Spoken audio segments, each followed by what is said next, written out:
10वीचे paper अवघड गेल्याच्या मानसिक तणावातून येथील शाळकरी विद्यार्थ्याने गळफास घेऊन आत्महत्या केली आहे। सत्यम लक्ष्मण कोळी, वय वर्ष 16 असं मृत विद्यार्थ्याचं नाव आहे। पोलीस व ग्रामस्थांतून मिळालेली माहिती अशी की मूळचे नूलचे रहिवासी असलेले कोळी कुटुंबीय येथील स्वामी कॉलनीत राहतात। लक्ष्मण हे हैदराबाद येथे नोकरीला असून त्यांच्या पत्नी शिवानी, मुलगा सत्यम व शुभमसह गडहिंग्लजमध्ये राहतात। सत्यम येथील माध्यमिक शाळेत 10वीत शिकत होता। दरम्यान 10वीचे पेपर अवघड गेल्यामुळे तो तणावाखाली वावरत होता।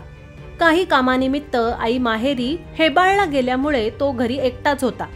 सोमवारी सकाळी त्याने बेडरूम मधील छताच्या फॅनला गळफास घेतला। आजूबाजूच्या नागरिकांनी उपचारासाठी त्याला येथील उपजिल्हा रुग्णालयात दाखल केलं, परंतु उपचारापूर्वीच त्याचा मृत्यू झाला होता। त्याच्या पश्चात आई, वडील, भाऊ असा परिवार आहे। अजित तळवार यांच्या वर्दीवरून गडहिंग्लज पोलिसात घटनेची नोंद झाली आहे।